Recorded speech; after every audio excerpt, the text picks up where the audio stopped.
All right, Mark, absolute pleasure to have you here on the show. And I mean, you're out there. I think I first recognized you and I was like, these guys are like getting funding in a second. I remember when I was like scrolling down, and then you got the A funding, and then like a day later, it felt like a day later, you got the second funding. It's like, what's this Mark guy doing? Mark P. Jung. This is a guy I need to follow. And after that, you kept growing and growing. And if you follow you on LinkedIn, you're very active there. If you follow Dooley, I think I have an impression of what you're passionate about. But now that I have you here, Mark, what are you actually passionate about? Yeah, well, happy to be here, and this is gonna be a fun one. I would say I came from like a really unique, strange background. Probably strange is the better word, Okay. in the fact that I didn't study marketing necessarily in school. So I grew up where my father had been a VP marketing, ex-engineer, had been in kind of the telecom industry for a while, ran a number of consulting agencies. And, even since kind of like my early days, it was something that, would come home to and get to learn about. And I was on a path of actually becoming a professor. So I studied philosophy and was Wow. about to, yeah, I mean, I was either going to go do like my MA, PhD, or I was going to Yeah. go to do like my JD MBA and become a lawyer. Yeah. And was thinking about what I wanted to do with my future. And I was like, oh, I'm not quite sure what I'm going to do. So I'm just going to go and start doing consulting for marketing, because that's something that I've been doing, my whole life, just ever since my experience with my dad. And I don't know, I fell in love with the magic that you can see in B2C and in Mhm. storytelling and in just creativity to build a brand and do something that's like different than whatever the mainstream industry was doing. And I ended up in a weird spot where I was in management consulting for a while, Mhm. and in probably like the least sexy industry you could imagine, where I was selling leadership training and outplacement. So when companies would do transitions and kind of lay off employees, Mhm. firm that I worked for helped basically all of the big banks. So I was selling to like CHROs at big banks, suit and tie every day. And I found myself just wanting to come back to that agency life. So Mhm. spun up an agency and then came back into SaaS. And it's been a very non-linear journey to kind of Yeah. come back to where I am now and what I'm doing. But yeah, just a big believer in that B2B. If I had like a billboard to put everywhere, it's just B2B doesn't have to be boring, and that you're Yeah. selling to people, and that there's just so many uncovered, like just missed opportunities, I think, with brands that feel like they need to maintain these strict guidelines that you can't color outside the lines. So happy to dive into that, but that's the 100,000 foot level about me. Awesome. That's so interesting, and I think your journey is I love this journey because it's like classical, like you do consulting and then like I think I'm on this path, but then you realize like that I want to do something different, and you said like I discovered the magic. How did that come about? Like I'm super curious, like was there a moment or like a pattern that you saw? Because sometimes you have these like pivotal moments. I would love to understand this a bit more. Yeah, so I'm trying to think back to the earliest one. There's definitely a few, but I remember, as a kid, like I'm not a sports person necessarily, but my Really? family would always, no, and not at all. Like I grew up fencing. Fencing was my sport because Oh. I like I yeah, exactly. So saber, that's what I did. And terrible at everything else. Was terrible football player, soccer, when I was in Yeah. Europe. And yeah, I remember we used to always get together as a family and watch the Super Bowl. And Mhm. this was just like, down the street with our neighbors. And again, like we had no idea what was going on. Like none of my family watched, American football, and we were just there to, have fun and get together. Yeah. And I remember just as a kid seeing some of the great ad placements and the creative and the story. And you think about how much work it takes to get a 15-second spot or a 30-second spot. Mhm. And I remember it was one of the first commercials for, oh gosh, it was for Doritos at the time. Mhm. And I remember just thinking, like, I remember I turned to my dad and I was like, Mhm. that's what I want to do. I was like, I want to be the Eat more person that's coming Doritos. up with, yeah, that's coming up with these like fun, wild, crazy stories that are going to hook people and get their attention in 15 seconds, and start to build like more than just, hey, buy the product, but build a Mm, culture around something and get people excited about, in this case it's literally like corn chip, right? How do you yeah. rally people around something meaningful out of something so simple? Mm, And I don't know, just as a kid, that was always I don't know, the fun thing. And I learned design, I learned copywriting, I learned all these things as a kid because I, mm, wanted to be that advertiser. And I guess now yeah. coming full circle, kind of. I definitely think yeah, is this some like a small like goal that you still have, Super Bowl ad for Dooley? I don't know. I mean, I was fortunate enough to actually get to be the first person that talked to Udi live when we had him on. Wow. We had him on our hot sauce sales show, and Wow, this yeah. was a few days after the Super Bowl ads. We got to hear a little bit about the impact and the process with their CFO. I don't know. I don't know. I mean, from the impact, I'm sold that it can be an effective mechanism, but based on kind of the stage of the business and that bet, I'm still a little. I'm bullish for the future, but I think right now my P&L might take a bit of a hit. Yeah, I will see. So sky is the limit, Mark. Like you also touched upon something that you see like strict guidelines, and that you like B2Bs to jump out of them. What guidelines do you like, or what's like guidelines, or what strictness do you see? What boxes do you see? And how can like a marketer jump out of that and like maybe learn from what this Dorito ad was doing to you at that time, like finding that magic? Yeah. So a few things that are top of mind. One is talk to a lot of marketers, and within their organizations, there's still this antiquated leadership practice where they're told to not build their personal brands, and that they can't be out representing the company, talking about what they're passionate about and what they want to do, and having a voice.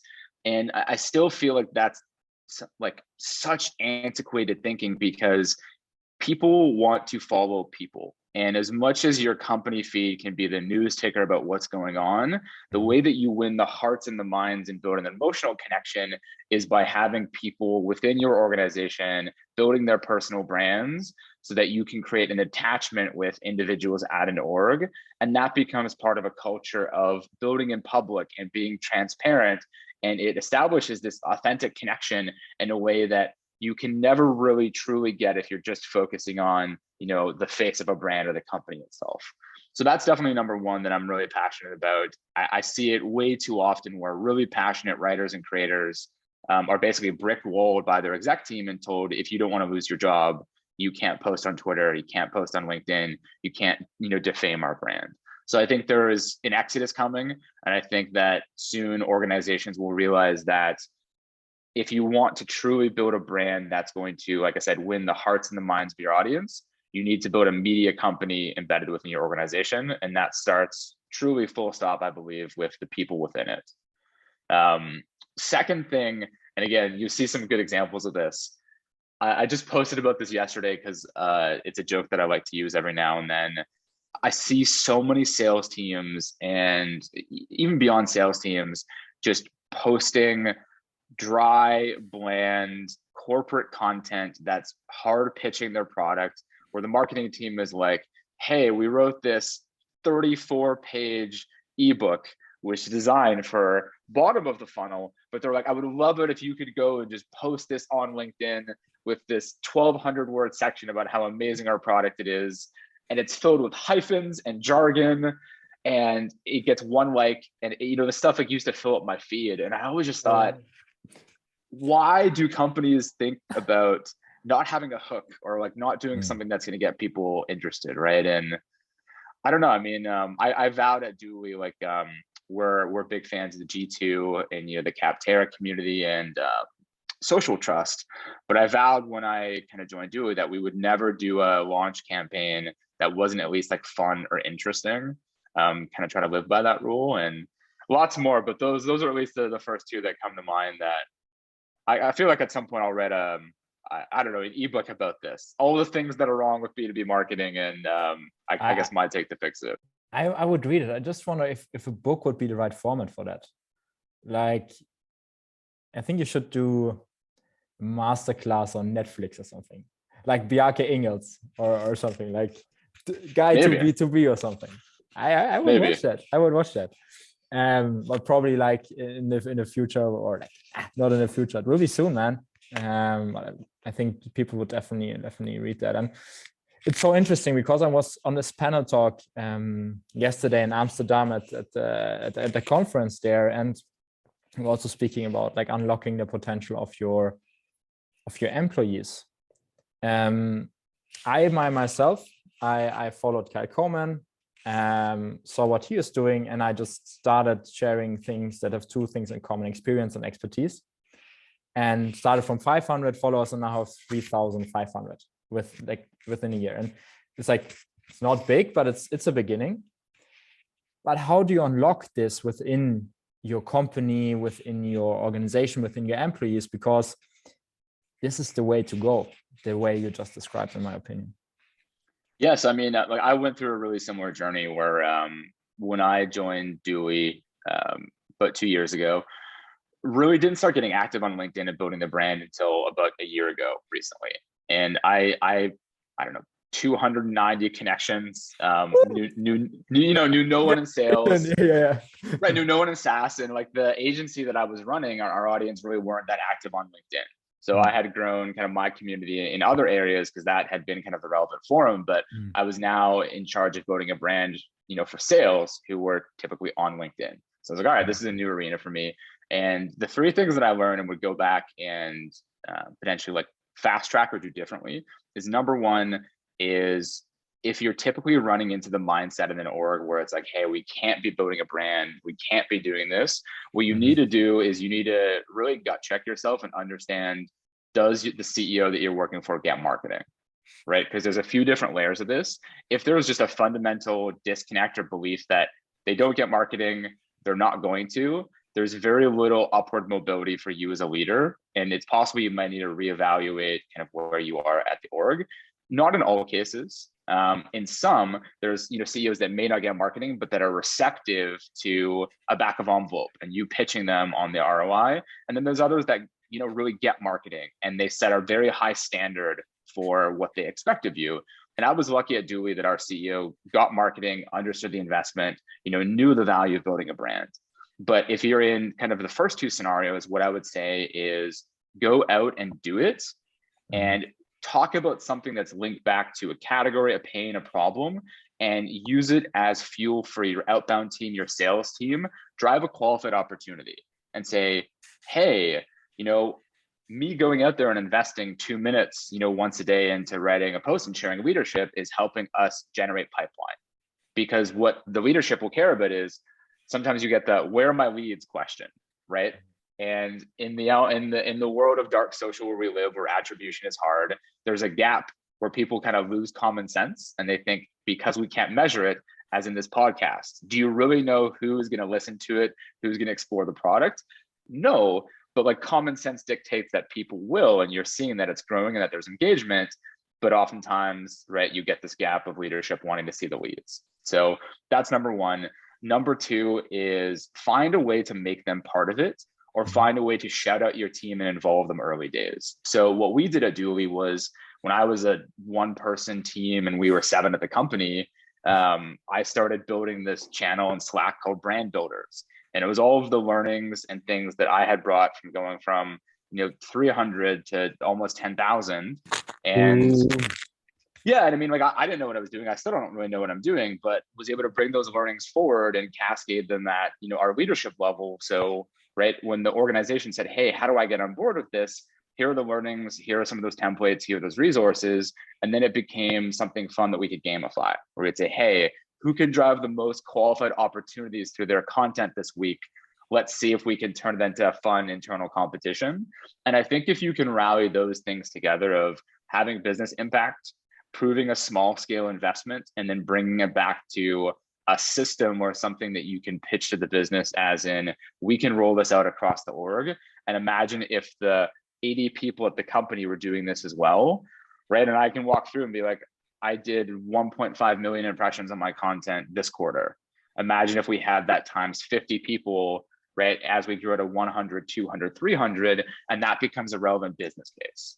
So treat it like a business case. I would kind of walk through those 1 to 3 and bring on folks who know better than you. Like every week I would bring on a sales leader, someone like Scott Leese or Dale Dupree, or someone who had built a brand, and have them come and coach us, get tips. And yeah, that's, I guess, the slightly longer version of what I would do there. Yeah, but it's a fantastic tip, and also to surround yourself with people that have done it before, explain it, and then also gamify it. That's a great example. What's the record? Like how many? Maybe you can't share that, but I'm just wondering, like how many ops are you driving through that? Like way too many. I mean, I won't get too specific with the numbers here, but what I can do instead is I'll give you a tactical tip that I wish I had done since day one. So like I mentioned, when I came into SaaS, I didn't know a lot of people in the space, and I needed to accelerate learnings. So the biggest thing that I was looking for was a community that would help me really like level up my executive network and meet other CMOs and marketers kind of years beyond me that could help coach. Same with sales leaders. So what I did was about 2 years ago, I joined Revenue Collective, what's now Pavilion. Yes. And I'm the Vancouver chapter head now. I've been there for a while. And what I used to do is every Friday, I would book 20 minutes in my calendar, and feel free to steal this exact kind of tactical playbook. And I got a text expander on my browser. And what I would do is in our Slack channel in Pavilion, there's an introduction channel. And every day when someone joins, they would post a little bit about themselves, one of their superpowers. And every morning on Friday, like I said in my block, I would go and I would see, okay, it looks like San Francisco, London, Florida, Chicago, New York, and Vancouver are the key places. And I would write basically like little macros for different tiers. One was just like a general Revenue Collective welcome that I would send a connection on LinkedIn. The other one was if I wanted to meet someone, and it would be Revenue Collective plus like a meeting, I would ask for a virtual coffee. And the third thing I did was I started to build these personalized snippets based on location. And it would be like, RC meet in New York. And it would be just like my favorite restaurant or something that I was going to go there soon. And I would take one line out of what they had mentioned, as in, hey, my superpower is account-based marketing and scaling in EMEA. And I would just be like, hey, John, like my wife and I were supposed to be in New York this week because, travel plans got canceled. Carbone's like my favorite restaurant. I miss it so much. I saw you mention like ABM, would love to grab a virtual coffee and learn about that as I'm trying to go to that Italy right now. And it would just be like, thanks, talk soon. And I built these out for all the key cities. And I had maybe like a 95% acceptance rate. And it led me to meet CMOs that I could get their phone number to and text. And whenever I had a problem or needed something, and within 3 months, I had this massive executive network from zero where I could get deep tactical feedback, run programs by things, personal brand initiative. And what the response that I got was less than 1% of people were doing outreach like that. Yeah. So if you're a marketer, if you're in sales, if you're trying to do something like this, take the extra mile, surround yourself by the people who can drive that value for you, and just be a human and send them like an interesting message and try to find value. And that was like one of the tactical things that I would go back and do like since day zero. And I wish I had been doing it for longer. So if that's helpful, more than happy. Send me a connect on LinkedIn, and I'm happy to share the templates that I wrote that were. I took so many notes right now, Mark. That's golden. Thanks for sharing. It's so underrated, right? All the things, like one of my mentors once said, like all the things that we're trying to solve, they've already been solved before. We spoke a little bit about like product or like brand building. I think that's like one of the things that you're super passionate about. Also like personal branding. You spoke about like product market fit is something that you duly hit in at least from an external perspective, right? You probably want to go to the sky or to a planet in Star Wars in your language. But like, how was that way towards there, and how did your narrative sort of change, and what setbacks did you have there? Yeah, so kind of two lenses that I like to speak to here. Number one is that it's always evolving, right? When I joined Dually, the company was positioned as an enablement solution for product marketers, and sales enablement. And the reason was we have this, what we call playbooks. So you and I are having a conversation on Zoom based on what gets said, right? So if you were to mention pricing concern or security or something, inside my workspace in Dually, it would pop up these little like battle cards that would help me navigate the conversation.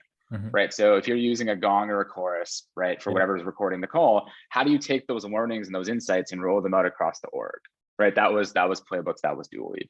And we ended up shifting the positioning and our narrative more towards this idea of a connected workspace, because a lot of the, like tier 1 Cloud 100 accounts that became customers of ours, Procore, Intercom, Asana, Airtable, and so forth, all started coming into the product as account executives, customer success, or sales engineers. And what they wanted to do was just have a better note-taking, pipeline updating tool, like something that was going to make Salesforce not suck, right? Because there was a tension between, like the data that your manager and leaders want versus you as a rep wanting to sell, right? And there's always been that friction. So we focused more on our unofficial model, which was take the like F swear emoji out of SFDC. So, like stop your Salesforce suffering. And we tried to lean into this like fun, kind of like social emotional pain around it. But now kind of where we are is really like a much larger vision, right? As we've really started to grow the business and bring on a ton of funding and move up market, we're focusing on where the future of sales is going, right? And we're focusing on, in the same way that, there's a clear category for conversation intelligence, we're working on defining exactly what that strategic white space is and that narrative for Dually, and how this idea of the connected workspace fits into, essentially like the one tab your sales team need to live in, right? And big thing that I would go back and I would say do day 0 rather than like day 30 is, for those that aren't following Brian Balfour right now or the team over at Reforge, would highly recommend doing that, and would definitely check out Brian Balfour's 4 Fits model. So for those that don't know, Brian Balfour was one of the early growth marketers at HubSpot and helped them grow really through hypergrowth, and now runs Reforge, which is a SaaS training school essentially for like the top 1% of marketers in SaaS. And I'm a huge fan of his, what he calls the 4 Fits model, which extends not only product market fit, but looks at key things like model market fit. And essentially what that means is, imagine that you're like Dually, right? We're a freemium product, right? It's $50 per user, kind of at our enterprise plan. We need to make sure that the way you're distributing your product, right, and like your customer acquisition cost falls in a space where the growth loops and what you can actually drive, that where the unit economics make sense. As in, if you're spending enterprise dollars on content marketing, but your average contract value is only a few $100, that's going to put you in a red zone where it's not going to be an efficient process you can scale. So Brian's done a great job kind of unpacking really the 4 parts of the model and how they work together, and not just product market fit, but how you need to think about building, $100 million plus business. So check out the article, put it in the show notes. It's like one of my absolute favorites. I read it probably once a quarter just to keep myself kind of back on track here. And if you want another tactical piece of advice, Joanna Wiebe at Copy Hackers, huge fan of hers. She has this great framework where, literally, this is the first thing I did on my day 1 at Dually, where I came in and I listened to 30 customer calls and I booked 30 customer calls. And it's just a really simple Google sheet. And it just goes, you talk to your customers and you flag what are called documentary moments. So again, when they're going through the product, getting the experience, what do they call out in what order? And you literally just go, what do they mention? What do they ask about? And you highlight anything that might stand out. And you start to be able to really identify patterns of, hey, adoption seems like a big issue. What about security? How does this roll out? And then I had this Google sheet, and I would highly recommend any business that hasn't done it.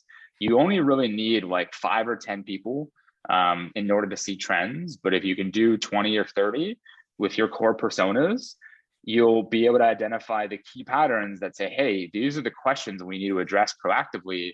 Throw those on your Q&A, throw those in your marketing, make that your headline on your homepage, right? If that's the key thing that people are concerned about. And it's so fast and easy to do, and it gives you the best baseline for writing copy. I would say 80% of our website, years ago was written just from customer quotes that we put a little bit of like copywriting lens to.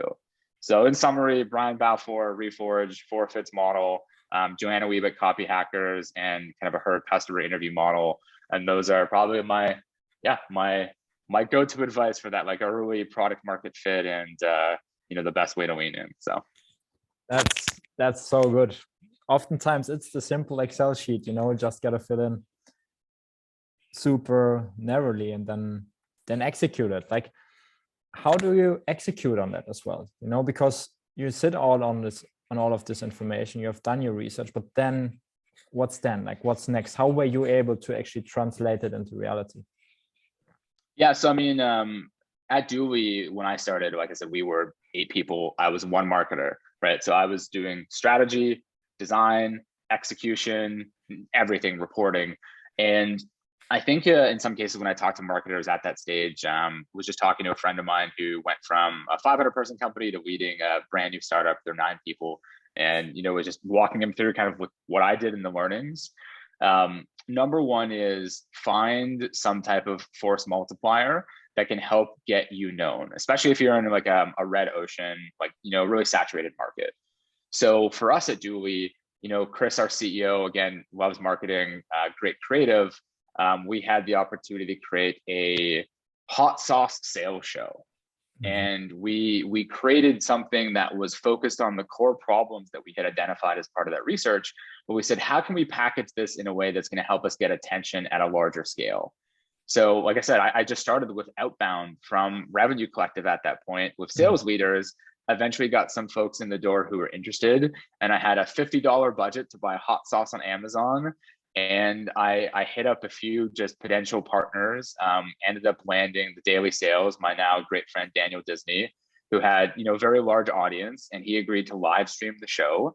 And in a kind of like a week, we put together this really fun format to dive into sales problems in a way that had really like a true viral capacity to get reach that, us, for example, just putting on a webinar might have had 7 people.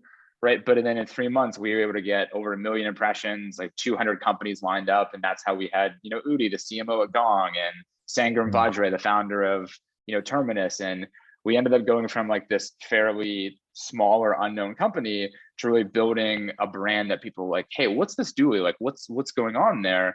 And we kind of took that and started to roll that into more repeatable systems where we would start to incentivize our power users and our champions to post about us on LinkedIn, or to write a G2 review or something about those. And we would turn that into a motion, ideally where there was a viral loop.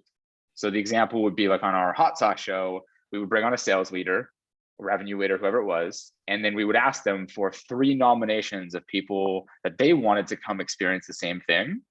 And this helped us grow that baseline, and it became an initiative that kind of ran itself. So I would say find some meaningful messaging that matters, translated into some way that can help you, like an ant, lift 100 times your weight and really broaden your reach, because really distribution is going to be your death knell. If you can't get distribution, it's not going to matter. And then 3, some way to drive virality and turn that into a consistent loop, so that you can take that exposure that you have and it's not a flash in the pan. It's a repeatable system that you can turn into the next project and the next and the next. And that becomes kind of the linear inputs that fuel your growth going forward. Boom. Mic drop, Mark. Awesome. Like, really interesting question I want to ask. And like, we are well above time already, but it's so interesting, at least for me. I hope for you as well. What's your brand image right now at Dooley? So we've got 3 core pillars at Dooley for the brand. And it's bold, it's playful, and it's trusted.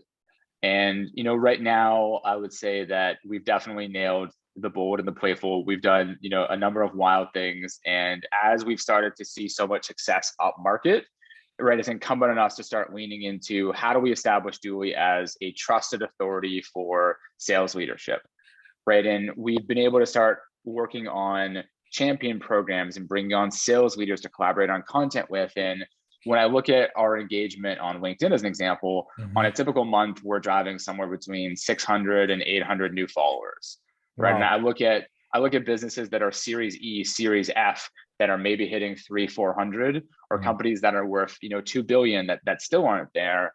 And I think a big part of, like just said to your point, when you have the momentum, you're starting to see it in the communities, and we're starting to get there. But I still think that we have work to do in terms of building out such a high volume of quality content, right, with partners like yourself, to make people who are interested in sales and revenue know that like this is the spot you need to go. But we definitely lean into the playful and the bold. If you've seen music videos, our hot sauce show, our memes, our you name it, like we do some fun things. Yeah, awesome. Thanks for sharing, Mark. I needed to ask this question. In B2B, are memes for everyone? No. So the way that we came up with the strategy at Dooley, and again, this is one of the early bets that I had made when I was a team of one still, is as part of that research, again, that 30 customer calls, that 30 recordings, probably 70% of the sales leaders we talked to mentioned how stressful a job sales was. And when I joined, I didn't even know the difference really truly between like an SDR or BDR or the process with CS, because I came from a really different background in management consulting of how sales worked. And then in the agency model, I didn't have a sales team. It was all purely marketing driven, right? And this was a new space. But when I realized, I said, okay, sales is stressful. Like, where do you go and vent? And like, where do you go to like, it kind of take that away and have kind of a bit of a break? And I discovered that these sales humor channels existed. And when I started doing due diligence, I realized that very few, if any, brands were actually leveraging this as a fun way to take, a social or emotional pain point about sales and translating that into something that could become part of a media arm strategy. So I literally just sent a few cold DMs, and again, how I met my friend Daniel Disney through the hot sauce show, and that we were doing, and sales humor and a bunch of others. And I just said, hey, would you be willing to post something for us? And whatever revenue it drives, I will give you 50% of it. I was like, here's this one thing. I think it's pretty funny. And I just started cold outbounding, and eventually got on calls and started building a relationship. And then people were willing to do it. And we started getting really strong traction early on. I think the first meme we posted on Instagram did more than 100,000 unique impressions. Yeah, and we had 5,000 people bookmark it. Yeah, and it was just like one of those things where I was getting, our CTO got hit up by folks about like laughing about the Dooley content. And I said, okay, like there's something here. We can turn it into, like an acquisition channel. But that's like a very niche space where there was a predefined distribution channel. The audience were living there. There already was a foundation for expected content in meme format or something funny that I could say, hey, here's a great way we can reach our audience right at 9 p.m. when they're on Instagram on their couch. And we're not trying to book a demo or get them into the product. We're just having the brand be visible and have them connect to something where, again, we're building like familiarity. So if you're selling, like I was, to CHROs at big banks, I don't know that they're following sales humor. Maybe there's something for like CFO humor or whatever it might be, but you need to really align your motions based on your audience, where they're living. Another tactical tip I'd recommend is, if you're not using SparkToro, Rand Fishkin's tool, amazing way to learn about where your audience live and where they spend time. And you can reverse engineer some of your bets based on the communities they live in, the podcasts they listen to, the websites they visit. So do your research and make sure there's a business case. I know it doesn't sound like it, but there was a very strong business case built for what we call meme-quisition and what we do at Dooley. It's its own category, right? In your sales, like in your sales force. So I can imagine. It actually is. Our lead source, we have specific categories about the different types of meme engines that come through, and yeah. That's pretty awesome, Mark. If you would go back to first day you started at Dooley, what would you tell your younger self? I would say trust your gut, and lean in and still focus on acting like a startup, which is move fast. Don't be afraid to make mistakes. Take bigger bets, because if you're just trying to replicate the playbook of what everyone else has done before, it's unlikely to really drive anything. Again, I try to think like an ant. How can one person lift 100 times their weight and be able to build a brand in record time? That comes from taking big bets, which require risk. But definitely think about any door that you can't reopen. So like if it's a one-way door, really think about what the risk is there, build a business case, and make sure that your executives and leadership are bought in, because you want to make sure that if something really does go wrong, that there is buy-in across the organization about what you want to do as a brand. But I would say it really just comes down to be creative and be different, right? When I look at the sea of SaaS, as I call it right now, I could probably take any headline, any homepage, and swap it out across 50 different websites, and it's gonna be the same white background, black, sans serif text, shades of blue, right? Like it's all gonna be the same. And if you want to stand out and be different, then have an opinion. Don't be afraid to disagree, and create your own lane, right? Don't be afraid to just bring the best of B2C into B2B, and people relate to it. So. Thank you so much. Awesome. I have 2 or 3 more questions. If that's fine for you, Mark, you have to tell me. Let's run it. Let's run it. I have a lot of people are trying to get in contact with you, and a lot of SDRs and maybe BDRs that now exist, of course, are trying to prospect people or persons like you. And I'm just very, very curious. What's the craftiest way you have been prospected? So 2 come to mind. One was after we posted our Series A, I put up just a GIF of a meerkat raising its head. I was like a 2-line post, and it was like we did it again or something. It was like every SDR the moment you announce your Series A, and I was like, anyone else feeling this? And within 24 hours, Adam Nearhart over at Pure B2B, and now they're a customer, so it actually worked out where we sold them. He sent me a video where he was actually like doing this like a meerkat, and he meerkatted me, and I posted on LinkedIn. I said, hey, if anyone meerkats me, I would take a meeting with them. He was the only person that followed up. The only person that followed up and did something creative, and I took that meeting and we had that conversation. So shout out to Adam. Adam did a great job. And outside of that, customer. outside of that, when we first started the hot sauce sales show, Fire Talks, I had a rep say, hey, if you take a demo with me, I will have that final hot sauce in the first 2 minutes of discovery, for empathy. And I actually replied, and we never booked a meeting. It never happened, but he got my attention, right? Like, so if I get an email that's, dear Mark, hope you're safe in troubled times, I'm not reading past the first line. Right? Like, do something different, have a hook, make it short. And those are definitely the 2 that come to mind that got my attention. Awesome. So when do you actually take the call then? I took it, I think, day later. Nice. I met with him.